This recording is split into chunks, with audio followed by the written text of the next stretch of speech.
ലോകകപ്പിലെ group I പോരാട്ടത്തിൽ സെനഗാളിനെതിരെ ഫ്രാൻസിന് ആവേശകരമായ വിജയം. രണ്ടാം പകുതിയിൽ ഗോളുകൾ നിറഞ്ഞ മത്സരത്തിൽ 3-1 എന്ന സ്കോറിനാണ് ഫ്രഞ്ച് പട തങ്ങളുടെ വിജയത്തുടക്കം കുറിച്ചത്. ലോകകപ്പ് കിരീടം വീണ്ടെടുക്കാനുള്ള ഫ്രാൻസിന്റെ യാത്രയിൽ കിലിയൻ എംബാപ്പയുടെ മാന്ത്രിക പ്രകടനമാണ് നിർണായകമായത്. മത്സരത്തിന്റെ ആദ്യ പകുതിയിൽ സെനഗാൾ ആയിരുന്നു കൂടുതൽ മികച്ചു നിന്നത്. ഫ്രഞ്ച് പ്രതിരോധത്തെ പലതവണ വിറപ്പിച്ച സെനഗാളിന് ലീഡെടുക്കാൻ സുവർണ അവസരങ്ങൾ ലഭിച്ചെങ്കിലും അവ ഗോളാക്കി മാറ്റാൻ സാധിച്ചില്ല. നിക്കോളാസ് ജാക്സന്റെ ഷോട്ട് ഗോൾ പോസ്റ്റിൽ തട്ടിത്തെറിച്ചപ്പോൾ ഗോൾ മുഖത്ത് നിന്ന് ഇസ്മായിൽ അസാർ പാഴാക്കിയ അവസരം സെനഗാളിന് വലിയ തിരിച്ചടിയായി.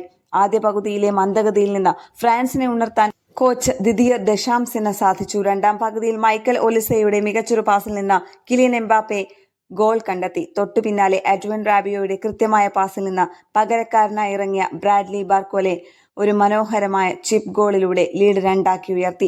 മത്സരത്തിന്റെ അവസാന മിനിറ്റുകളിൽ ഇബ്രാഹിം എംബായെ സെനഗാളിനായി ഒരു ഗോൾ തിരിച്ചടിച്ചതോടെ മത്സരം ആവേശകരമായ അന്ത്യത്തിലേക്ക് നീങ്ങുമെന്ന് കരുതിയെങ്കിലും ഫ്രഞ്ച് ക്യാപ്റ്റന്റെ മറുപടി അതിവേഗത്തിലായിരുന്നു.